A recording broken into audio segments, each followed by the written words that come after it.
కాంగ్రెస్లో కుమ్ములాట ఇక తారా స్థాయికి చేరినట్టున్నది. కోమటిరెడ్డి రాజగోపాల్ రెడ్డి రీసెంట్గా ఒక అల్టిమేటం ఇచ్చి పడేసిండు. ఇచ్చిన మాట ప్రకారం నాకు మంత్రి పదవి ఇవ్వండి, లేకపోతే నేనే ముఖ్యమంత్రిని అవుతా అని. మంత్రి పదవి గురించి బాధపడతలేను, ఇవ్వకపోతే మన టార్గెట్ ఇక డైరెక్ట్ ముఖ్యమంత్రి అంటున్నావు కదా, అది ఎట్లయిదాం అనుకుంటున్నావు బాయ్సాబ్ను? ఒక దిక్కేమో రేవంత్ రెడ్డి నేనే రాజు నేనే మంత్రి అనబట్టే 10 సంవత్సరాల వరకు నేనే ముఖ్యమంత్రిగా కొనసాగుతా అంటున్నాడు. మీ ముందు కాంగ్రెస్లకు వచ్చి ఎంత కాన్ఫిడెన్స్తో ఉన్నాడో చూడండి. నువ్వేమో ఒకసారి బీజేపీలకు జంప్ అయ్యి ఉప ఎన్నికల్లో బీఆర్ఎస్ చేతిలో ఓడిపోతుంది, మళ్ళీ కాంగ్రెస్లోకి వచ్చినాకనే ఎమ్మెల్యే అయినావు. మరి ఇప్పుడు నువ్వు ఎవరిని నమ్ముకొని ఏకంగా ముఖ్యమంత్రి అవుతా అంటున్నావో అర్థమైతలేదు.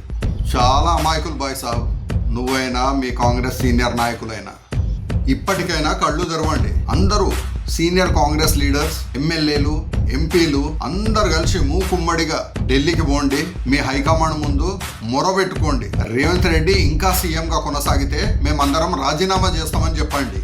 ఇప్పటికే తెలంగాణ మొత్తం అతలాకుతలమైందని చెప్పేసుకోండి. అప్పుడేమన్నా అవుతుందేమో కానీ మీరు ఇట్లా ఒక్కొక్కరు వార్నింగ్లు ఇచ్చుకుంటూ కూర్చుంటే ఏం ఫరకూడదు. రేవంత్ రెడ్డి చాలా తెలివైనడు. మీరు ఇట్లనే చూసుకుంటూ కూర్చోండి. ఇంకా 2.5 ఏళ్లల్లా కాంగ్రెస్ని భూస్థాపితం చేసేసి మీ కాంగ్రెస్ పార్టీలకి వెళ్ళి కొంతమందిని తీసుకొని తెలంగాణలో అధికారం కోసం కాపు కాసుకొని కూసున్న బీజేపీని కలుపుకొని నేను చంద్రబాబు శిష్యుణ్ణి కాదు సహచరుణ్ణి అని చెప్పుకుంటున్నాడు కదా, ఆ తెలుగుదేశం పార్టీని కలుపుకొని దాని అనుబంధ సంస్థ అయిన జనసేన పార్టీని కలుపుకొని మిగిలిన తోక పార్టీలు ఉన్నాయి కదా, తీన్మార్ మల్లన్న పార్టీ, కల్వకుంట్ల కవిత పార్టీ, బీఆర్ఎస్లోకి వెళ్ళి బయటకు వచ్చింది కదా, మరి ఇప్పుడు దేవనపల్లి కవితగా మారుతుందో ఏమో చూడాలి. వీళ్ళందరినీ కలుపుకొని బీఆర్ఎస్ పార్టీ వాళ్ళ పేగులు మెడలేసుకొని 100 మీటర్ల గుంత దోవి బీఆర్ఎస్ని బొందబెట్టి మళ్ళీ సీఎం అయి చూపిస్తాడు.